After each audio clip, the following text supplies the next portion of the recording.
우리가 잘 알고 있는 구약 성경에 있는 모든 내용을 한마디로 요약한다고 하면 스스로는 하나님을 믿고 따르고 있다고 하면서 하나님을 점점 멀리 떠나고 있는 사람들에 대한 이야기가 구약 성경에 곳곳에 적혀 있는 것을 보게 됩니다. 그런 면에서 보면 오늘 본문으로 읽은 내용도 비슷한 맥락이라고 볼 수가 있습니다. 스스로는 하나님을 잘 섬긴다고 하고 있는데 예수님이 보실 때에는 겉은 번지르하게 잘하고 있는 것 같지만 속은 썩어 있고 악한 것이 가득 차 있기 때문에, 그래서 예수님께서는 그들에게 책망을 하지 않으실 수 없어서 일부러 그들에게 다가가시고 접근을 하시는 이런 모습들을 오늘 본문 속에서 만나게 됩니다. 독일의 르베크라고 하는 마을에 있는 성당에 가면 돌판에 이런 글이 쓰여 있다고 합니다. 예수님께서는 지금도 우리에게 이렇게 말씀하십니다 하고 써 있는 글인데요, 너희가 나를 주님이라 부르면서도 나를 따르지 않고, 너희가 나를 빛이라 부르면서도 나를 바라보지 않고, 너희가 나를 길이라 부르면서도 나를 따라 걷지도 않고, 너희가 나를 생명이라 부르면서도 나를 따라 살지도 않고, 너희가 나를 지혜라 부르면서도 나를 배우지도 않고, 너희가 나를 순전한 진리라 부르면서도 나를 사랑하지도 않고, 너희가 나를 모든 것의 원천이라 부르면서도 나를 찾지도 않고, 너희가 나를 자비하다고 부르면서도 내게로 오지도 않고, 너희가 나를 존귀하다 부르면서도 나를 섬기지도 않고, 너희가 나를 힘이라 부르면서도 나를 의존하지도 않고, 너희가 나를 의롭다고 부르면서 두려워하지도 않았으니 이제 내가 너희를 꾸짖는다 해도 더 이상 나를 탓하지 말아라. 믿음이라고 하는 것은요, 하나님을 아는 것입니다. 그리고 하나님을 아는 것으로 끝나지 않고요, 그 하나님을 아는 그 속에서 우리를 아는 것이 필요합니다. 그래서 잔 칼빈이 그런 얘기를 했습니다. 믿음이란 하나님을 알고 나 자신을 아는 것이다. 오늘 본문에 있는 그 말씀의 배경도요, 예수님께서 유대인들의 그 안타까운 모습들을 보면서 특별히 유대인들의 지도자들을 책망하십니다. 그들이 돌이켜 회개하지 않는 그 모습을 책망하시고 계시는 중에 오늘 본문에 있는 내용은 그 중에 특별히 바리새인의 그 외식함에 대해서, 바리새인의 그 잘못된 모습들을 지적하시면서 세 가지 화가 있을 것을 언급하시는 그 내용이 오늘 본문에 기록되어 있습니다. 오늘 본문 처음에 보면 예수님께서 말씀하실 때 하는 이런 내용이 나오는데요, 이것은 예수님께서 사람들에게 말씀을 가르치고 계셨을 때입니다. 사람들을 앉혀놓고 사람들에게 하나님의 나라를 선포하시고 하나님의 진리를 가르치고 계실 때 한 바리새인이 와서 예수님에게 초대장을 줍니다. 우리 집에 오셔서 식사하시지 않겠습니까? 이것은 뭐 큰 만찬은 아니었지만 그래도 어느 정도 규모 있게 어느 정도의 격식을 가지고 초청하는 그런 식사의 초대였던 것입니다. 예수님은 그 초대에 응하셔서 그 집으로 들어가셨습니다. 그리고 식사를 하기 위해서 준비를 하셨는데, 그 당시에 유대인들은요, 식사를 할 때 그 식사하는 그 모습이 마치 우리 옛날에 안방에 이렇게 삥 둘러 앉아서 있다가 이제 점점 시간이 흐르면 비스듬하게 누워서 뭐 이런저런 이야기 나누고, 그러다가 앞에 있는 강냉이 먹고 또 옥수수 먹고, 그 다음에 옥수수 강냉이 똑같은 건가요? 옥수수는 그냥 이렇게 기다란 거, 그거 강냉이는 튀긴 거 이렇게 얘기한 거예요. 그리고 또 이제 뭐 고구마 같은 거 이런 거 먹고 그럴 때 이렇게 비스듬하게 반쯤 누워 있던 그 모습으로 유대인들은 이렇게 식사 준비를 했던 것입니다. 그런데 그 예수님을 초대한 바리새인 입장에서 보니까 너무 이상한 겁니다. 예수님이 어찌 손도 안 씻고 식사를 하시려고 그러는 거예요. 그 당시 유대인의 결례는요, 유대인들이 다 손을 씻고 식사에 응하게 되어 있습니다. 왜냐하면 이 먼지도 많고 그러니까 식사를 하기 전에 손으로 음식을 뜯어 먹고 그러기 때문에 손을 꼭 씻어야 된다고 생각을 하고 있었는데, 사실은 이것은 율법에서 명한 것이 아니고 장로들의 유전에 의했던 것입니다. 그런데 그 미시나에 보면 어떻게 이야기가 되어 있냐 하면 손이 더러우면 씻어야 된다고 그랬습니다. 근데 손이 안 더러우면 꼭 씻어야 되는 건 아닙니다. 그리고 성경을 읽을 때, 성경책 두루마리를 읽을 때는 꼭 손을 씻어야 됐던 것입니다. 옛날 서기관들은 성경을 필사하다가 하나님이라고 하는 단어가 나오면 펜을 내려놓고 다시 가서 손을 씻고 와서 그리고 이제 글씨를 썼던 것입니다. 하나님이라고 하는 단어 하나 쓰고 그 다음에 또 나오면 또 손 씻고 와서 이렇게 썼던 것입니다. 근데 그런 규례들은 있었지만 꼭 모든 사람들이 밥 먹기 전에 손을 씻어야 되는 것은 아니었습니다. 예수님이 손 씻는 걸 모르시지는 않았을 텐데 왜 예수님이 손을 안 씻고 식사를 하시려고 했던가? 위생관념이 없으신 분은 아니실 텐데요. 그 이유는 이 바리새인들의 외식하는 모습에 경종을 울리고 그들을 지적하시며 책망하시기 위해서 예수님께서는 일부러 손을 안 씻고 그 식사의 자리에 함께 하셨던 그 모습을 보여주고 있습니다. 그런 차원에서 예수님께서 이 식사를 그냥 손 안 씻고 하시려고 하는 모습 때문에 너무 기이 여기고 너무 이상히 여기게 되었을 때 예수님이 뭐라고 하시냐면 너희 바리새인은 지금 잔과 대접의 겉은 깨끗이 하나 너희 속인즉 탐욕과 악독이 가득하도다. 여기서 이제 누가는 대화 형식으로 끌어가고 있지만 사실은 마태는요 이걸 아주 저주를 퍼붓듯이 막 야단치는 형식으로 끌고 가고 있던 모습을 보게 됩니다. 이 예수님께서 하신 말씀의 요지는 무엇이냐면 바리새인들은 손은 씻을 줄 아는데 마음은 씻을 줄 모른다. 그 말씀을 이제 전해주기 위해서 이 손 씻는 것, 그릇의 겉에가 깨끗한 것과 마음의 속이 깨끗한 것, 이것을 대조시켰습니다. 그러니까 무엇이 중요한 것인가? 겉을 깨끗이 하는 게 중요한 것인가? 속을 깨끗이 하는 게 중요한 것인가? 예수님께서는 이 겉도 물론 손 씻는 일도 중요하지만 더 나아가서 이 마음을 깨끗이 하는 이런 일들이 더 중요하다는 이 사실을 알려주기 위해서 이렇게 접근을 하셨던 것입니다. 왜? 지금 바리새인의 상태는 영적으로 부패되어 있고 타락한 상태에 있으면서도 스스로 잘못하고 있는 것을 조금도 못 느끼고 있기 때문에 이런 말씀을 하신 것입니다. 여기 표현되어 있는 잔 그리고 대접, 이것은 뭐 그릇의 종류를 말하는 겁니다. 하지만 은유적으로 사람을 지칭하고 있는 것입니다. 사람이 겉만 번지르 한다고 그게 중요한 것이 아니다라고 하는 이 말씀을 하고 있는 것입니다. 겉을 깨끗이 한다, 잔과 대접은 깨끗이 한다, 이 깨끗이 한다는 그 말의 의미는 바리새인들의 위선을 지적하기 위해서 들추시는 말씀입니다.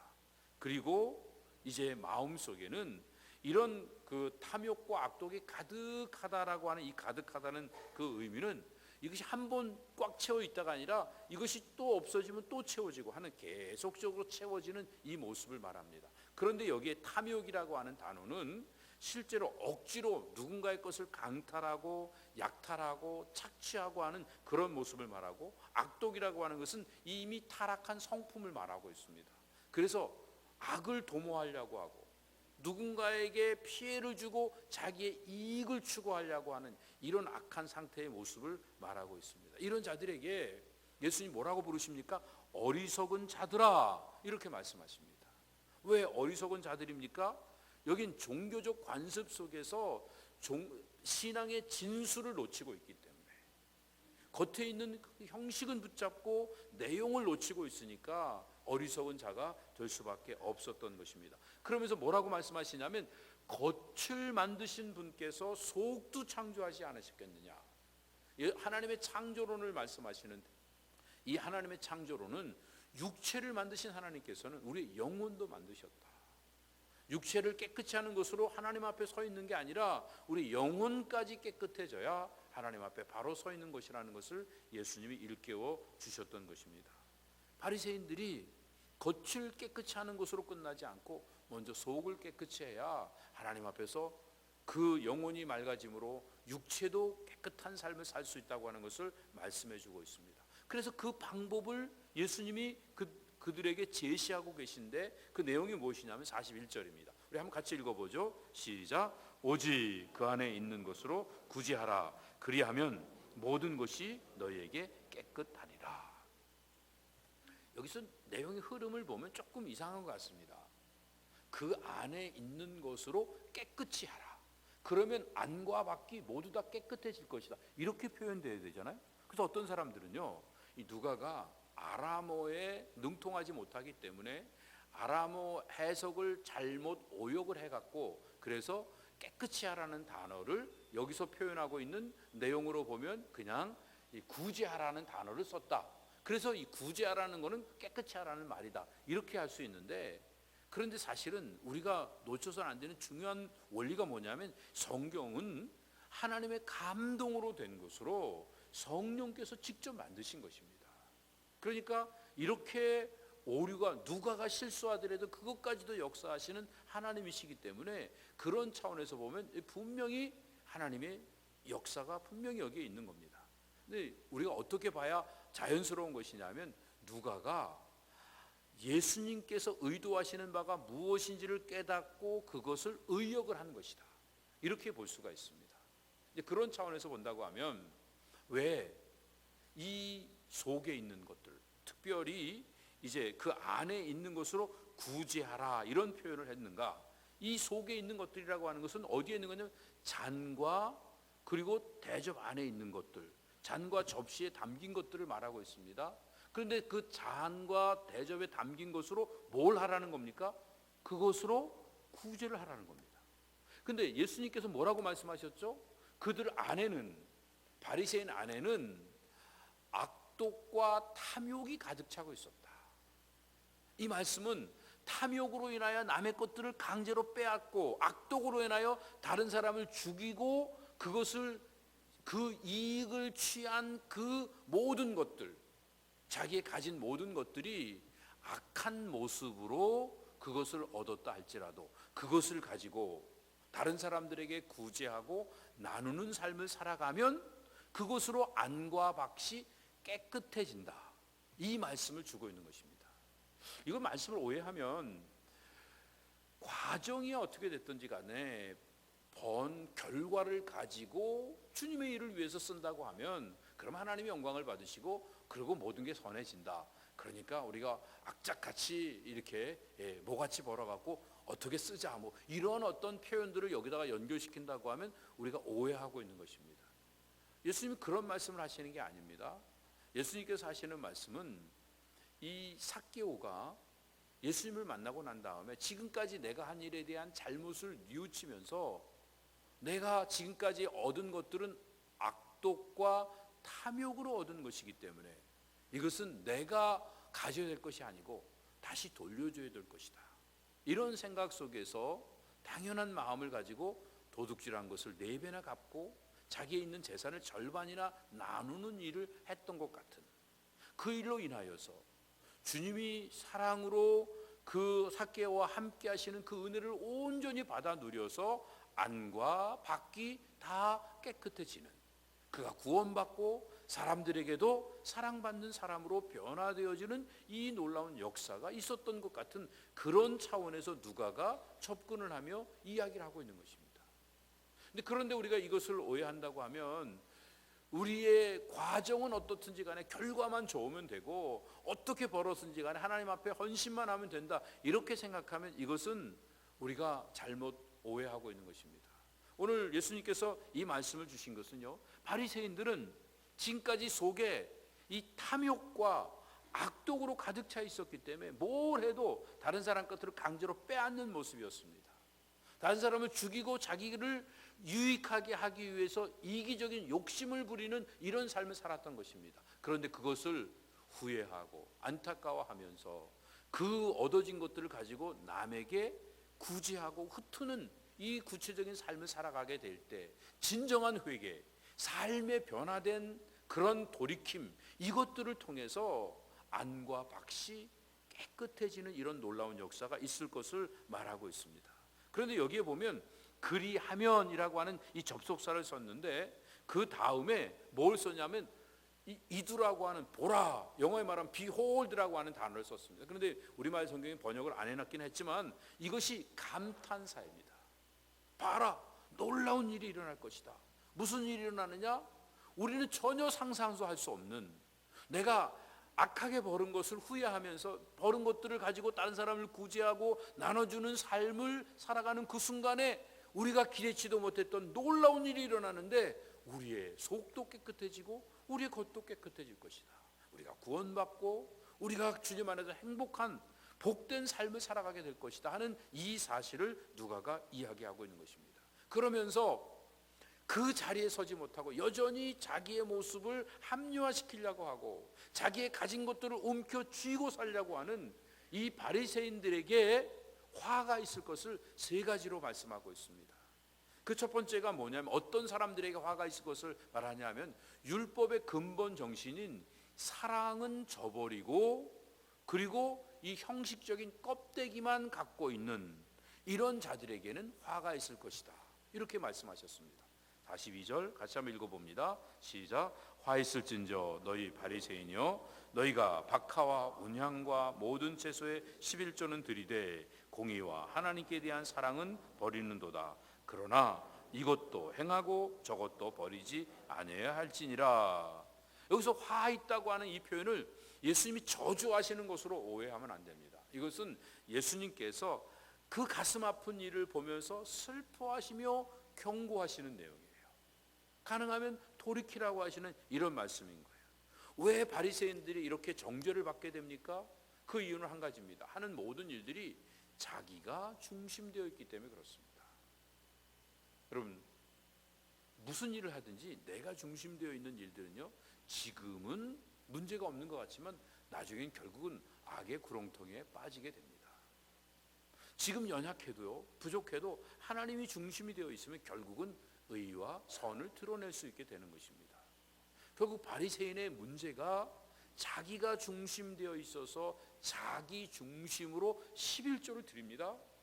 11조를 드리면 마음도 편하고 사람들에게 인정도 받고 그렇습니다. 그러나 11조를 드리면서 공의를 행하지 않습니다.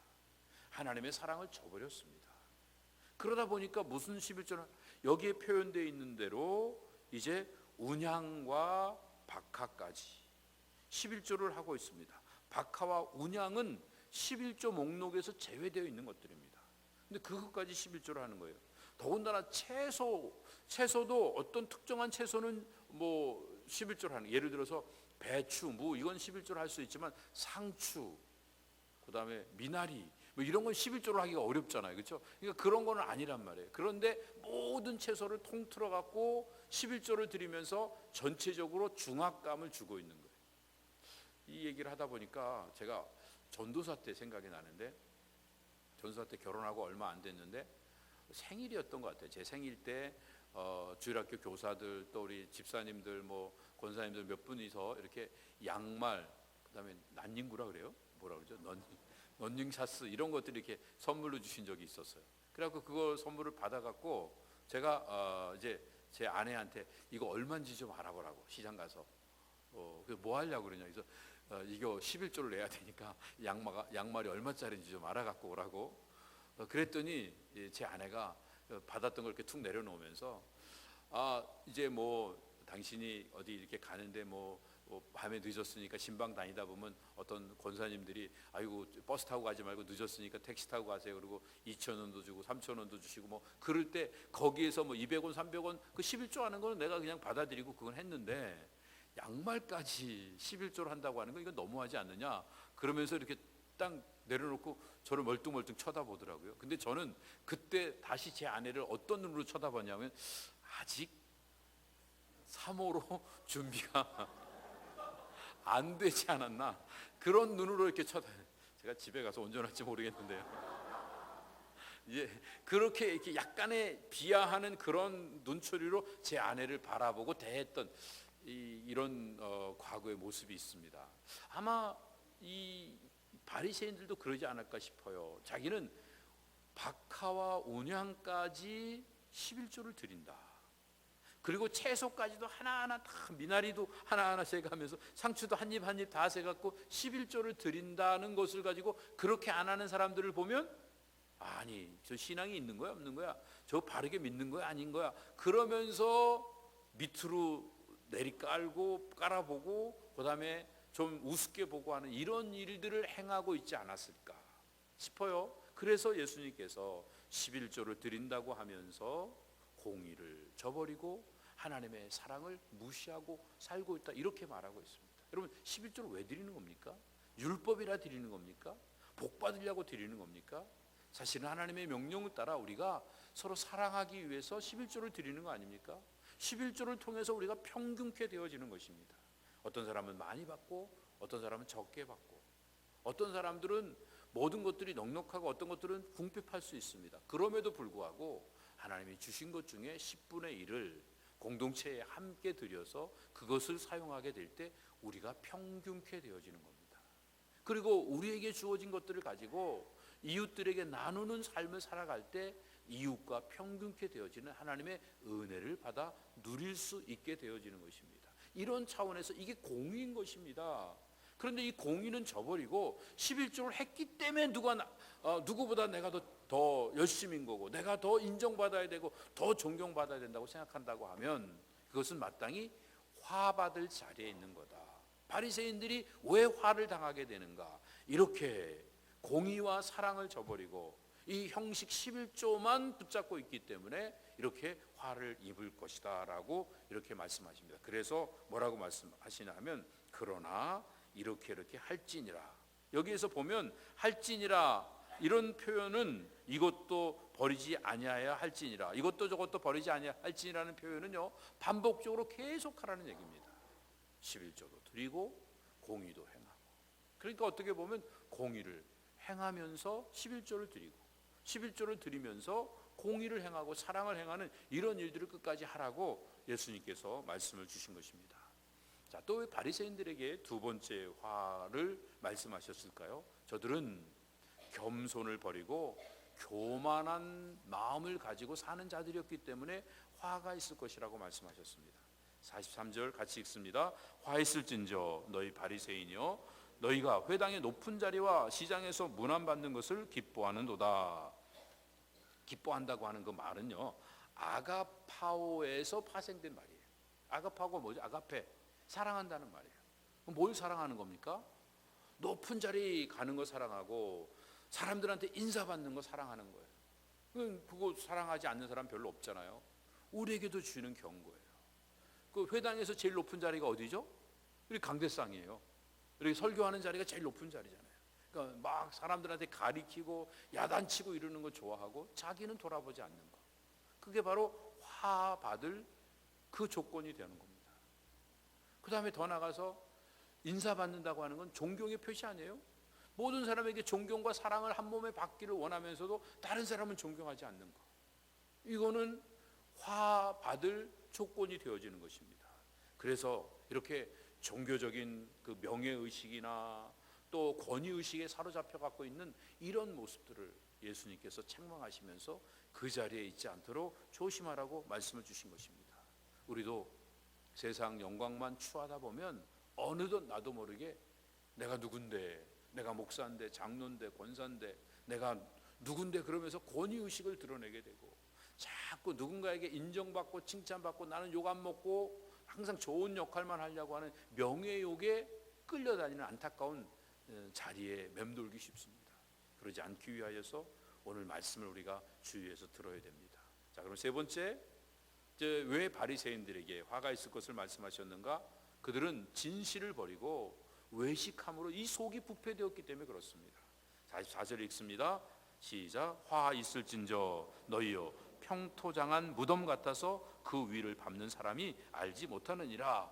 이 평토장한 무덤이라고 하는 건 뭐하고 비슷하냐면 회칠한 무덤하고 좀 비슷한 거예요. 근데 회칠한 무덤은요 왜 회칠을 했냐면 무덤이 이렇게 분봉이 동그랗든지 네모나든지 이렇게 위로 올라와 있는데 그 회칠을 함으로 인하여서 그 무덤을 아름답게 만들고 깨끗하게 만들기 위해서 그래서 회칠을 한 거예요.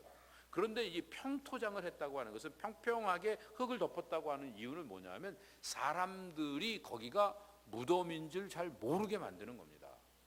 그런데 무덤을 밟고 죽음을 가까이 하면 이제 하나님 앞에 나가서 제사를 드리는데 부정하기 때문에 정결 예식을 거쳐야 되거든요. 그런데 사람들이 평토장을 만들어 놨기 때문에 모르고 지나가다가 밟고 거기에 있으면 그게 나중에 알게 되면 가다 보니까 여기가 무덤이었네. 그러면 자기가 정결 예식을 거행해야 되니까 죄를 범하게 만드는 거예요. 마찬가지로 이 바리새인들이요, 사람들에게 자꾸 꼬드겨서 이게 하나님의 뜻이다, 이게 하나님이 기뻐하신다고 하면서 자기의 이기적 욕심을 가지고 사람들을 미혹시키는 거예요. 그래서 사람들을 죄짓게 만들고 사람들을 구렁텅이에 빠지게 밀어넣는 이런 일들을 하게 되면 자기만 죄짓는 게 아니라 남까지 죄를 짓게 만드는 이런 모습으로 살아가기 때문에 그들은 화가 있을 것이다, 이렇게 말씀을 주셨습니다. 여러분, 여기서 바리새인에게 하신 이 세 가지 화는요, 바리새인에게 주신 말씀이 아니라 오늘 우리 교회에 주신 말씀이고, 특별히 교회 안에서 직분을 갖고 있고 오랫동안 신앙생활을 하면서 신앙생활에 익숙해져 있는 사람들에게 주신 경고의 말씀이라고 볼 수 있습니다. 예수님이 식사 자리에 초대받으셨을 때 손을 안 씻는 게 조금 의아해할 수 있지만, 그래도 왜 예수님이 안 씻으셨는지 예수님을 존중하며 지켜볼 필요가 있지 않겠습니까? 근데 자기하고 조금 생각이 다르다고, 자기하고 행동이 조금 다르다고 그것들을 무조건 잘못했다고 비판하기 시작한다고 하면 우리는 또 다른 바리새인의 전철을 밟을 수밖에 없게 되는 것입니다. 오늘 많은 사람들이 신앙의 이름을 가지고 자기가 습관되어 있고 자기 몸에 익혀져 있는 것들과 다른 사람들에 대해서 틀리다고 외치고 있는 사람들이 얼마나 많이 있습니까? 틀린 게 아닙니다. 다른 것들을 받아들일 수 있어야 됩니다. 이게 그리스도 안에서 복음으로 하나 되어지는 아름다운 모습인 것입니다. 바리새인들은 겉은 깨끗합니다. 그렇지만 속은 이 탐욕과 악독으로 가득 차 있는 이 사실을 예수님께서 지적하고 계셨는데, 오늘 우리도요, 우리 속에 탐욕과 악독이 가득 차기 때문에 사실은 다른 것들을 틀렸다고 계속 지적을 하고 있는 경우들이 많습니다. 내 욕심이 있기 때문에, 내 욕심을 이루기 위해서 틀렸다고 계속 이야기하는 경우들이 얼마나 많이 있습니까? 그런가 하면 바리새인들이 11조만 드리고 공의나 하나님의 사랑을 실천하지 않았던 것들을 지적받았던 것처럼 우리가 어떤 형식은 따라가고 있는데 그 안에 내용은 놓치고 있고, 예배 시간에 앉아서 찬송은 따라 부르고 있는데 생각은 엉뚱하게 갯돈 계산하고 있고, 끝나고 난 다음에 또 어디 몇몇 3, 4, 5 모여갖고 어디로 맛있는 거 먹으러 갈까, 그거 머릿속에 생각하고 있고 그러고 있다고 하면 결국은 이제 실제로 이 형식만 붙잡고 있는 거랑 전혀 다를 게 없는 것입니다. 그래서 이런 차원에서 뭔가 형식이 못 미치는 사람들에 대해서 내가 형식을 자꾸 치중하고 알맹이가 없다 보니까 그 못 미치는 형식들을 지적하고 비난할 수밖에 없는 것입니다. 그런가 하면 이 평토장한 무덤처럼 나 하나만 잘못하고 죄를 짓는 게 아니라 다른 사람까지 끌어들이고, 오늘 축구하니까 교회 가지 말자고 축구 중계 보자고 그러면서 사람들 모아놓고 큰 텔레비 샀다고 사람들 다 집에 모아놓고 맛있는 음식 만들어서 파티하면서 단체로 교회 못 가게 하는 이런 것 같은, 죄송합니다. 누가 이제 혹시 또 그렇게 했다 그러면 앞으로 안 하면 되니까요. 실제로 이런 일들이 우리 삶의 현장 속에서 얼마든지 일어날 수 있습니다. 그런 부분들을 지적을 하고 계신 겁니다.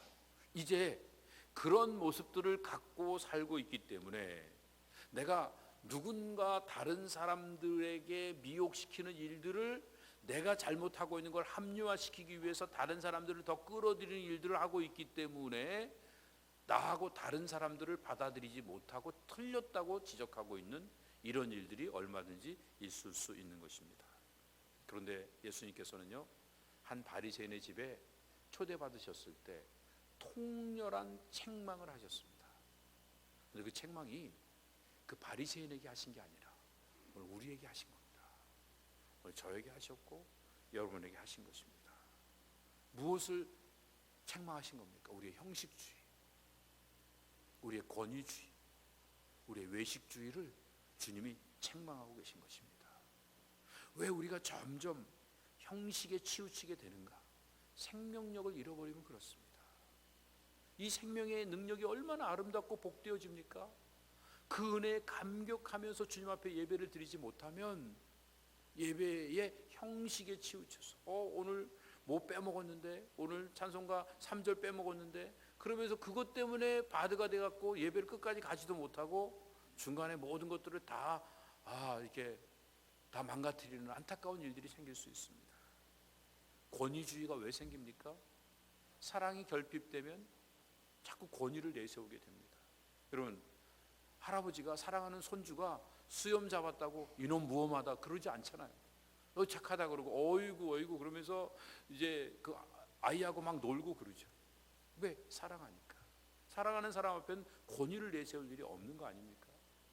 진정한 사랑을 갖고 있다고 하면 우리 누군가가 나를 알아주지 않는다고 해서 그 권위를 세우기 위해서 주변을 불편하게 하고 세상을 뒤집어 엎는 이런 일들을 하지 않을 수 있습니다. 외식주의, 진실이 결핍되면 하나님 앞에서 코람데오의 신앙을 갖는 게 아니면 자꾸 나무늘치마만 만들고 자꾸 계급장만 더덕더덕 붙여서 자기의 잘남만 증명하려고 하는 이런 어리석은 삶을 살 수밖에 없게 되는 것입니다. 이런 모든 것들이 어디서 온 겁니까? 죄 때문에 온 겁니다. 이 죄를 어떻게 해야 될까요? 죄는요, 성도들이 죄를 대하는 방법은 두 가지입니다. 하나는 죄 안 지면 돼요. 근데 우리가 타락한 인간이니까 죄를 어떻게 안 져요? 그건 불가능한 거예요. 그러니까 그 방법은 있으나 마나한 방법이에요. 근데 두 번째 방법은요, 죄를 직면하는 겁니다. 죄 앞에서 우리의 연약함을 드러내는 거예요. 그리고 내가 죄인임을 고백하는 겁니다. 지금까지 내가 얼마나 엉터리로 살았는가를 드러내려고 하면 애들 말로 말하면 쪽팔리잖아요. 그죠? 이런 저질스러운 단어를 써서 죄송한데 여러분 좀 더 확실하게 뭔가 와닿게 만들기 위해서 제가 단어를 끄집어냈습니다. 여러분 실제로 죄인임을 인정하고 내가 얼마나 못난 자인가를 인정하는 그 순간에 이 아픈 현실을 직시할 수밖에 없게 됩니다. 이걸 직면해야 됩니다. 그래야 내가 절망할 수 있습니다. 나는 정말 곤고한 자다. 이 사망의 자리에서 누가 나를 건져낼 수 있겠는가? 나는 전혀 가능이 없는 사람이다. 그리고 나를 깨트리는 순간에 하나님의 은혜가 우리에게 임하는 줄로 믿습니다. 하나님의 생명이 우리 가운데 피어오르게 되는 것입니다. 이런 죄가 뭐가 죄죠? 죄는요, 하나님을 떠나는 게 죄예요. 근데 원리적으로 생각해 보세요. 하나님이 우리를 떠나십니까? 안 떠나십니다. 근데 죄가 그러면 어떻게 생기는 거죠? 하나님을 떠난 게 죄라 그러는데 하나님은 우리를 안 떠나신단 말이에요, 원리적으로. 근데 그러면 뭐가 문제냐면 내가 나로서 사는데 실패한 거예요. 하나님은 내 곁에 계신데 내가 나 아닌 것처럼 흉내내면서 사는 거예요. 내가 더 잘난 것처럼, 내가 더 멋있는 것처럼, 내가 더 신앙이 좋은 것처럼 폼 잡으면서 살 때는요, 이게 죄예요. 다 이게 형식이고 이게 권위고 이게 외식으로 나올 수밖에 없게 되는 거예요. 이런 삶을 반복하지 않기 위해서 우리는 하나님 앞에서 나 자신을 깨트리며 나 자신의 연약함을 직면하고 그리고 안타까워하면서 주의 도우심을 간구하는 일들이 필요합니다. 내가 나로 살지 못한 것들에 대한 고백을 반복적으로 하는 거예요. 하나님, 제가 이렇게 어리석습니다. 제가 이렇게 못난 자입니다. 제가 이렇게 악합니다. 그러면서 자기를 깨트리는 일들을 반복하다가 보면 내가 나됨을 살지 못한 것에 대한 그 실패적인 삶을 인정하는 순간에 내 안에 나의 나됨이 피어오르게 됩니다.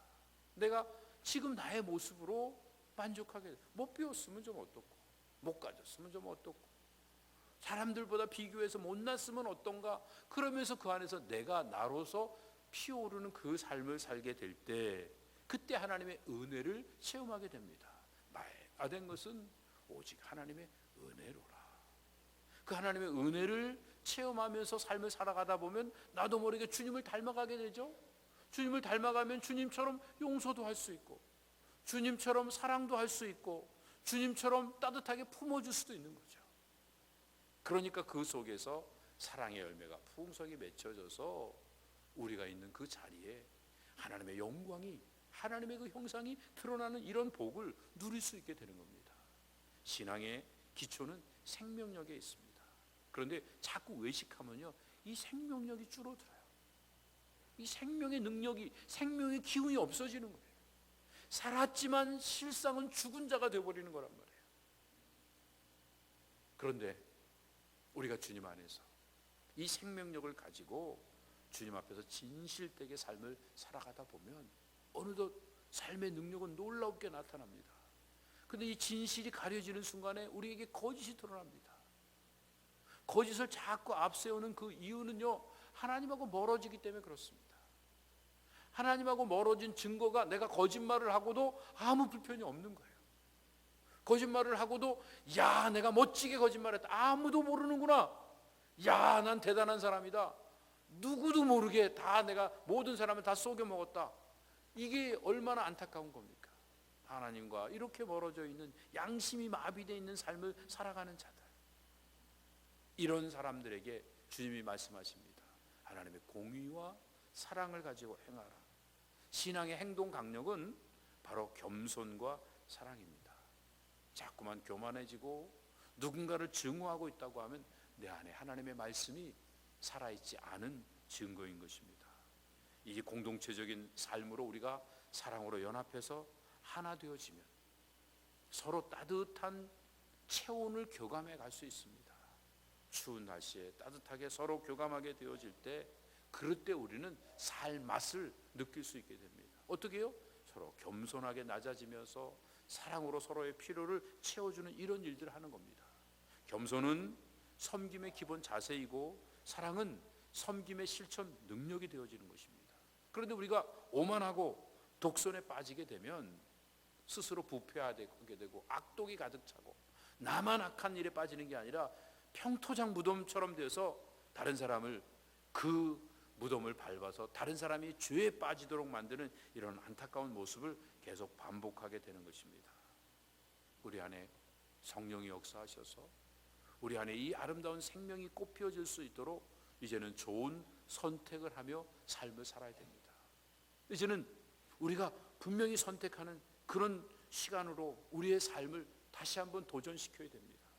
내가 욕망을 가지고 살 건지 아니면 용기 있게 살 것인지를 선택하셔야 됩니다. 내 자아가 중심이 돼서 내 원하는 대로 삶을 살 것인지, 아니면 하나님이 중심이 되셔서 하나님의 말씀대로 순종하는 삶을 살 것인지 선택하셔야 됩니다.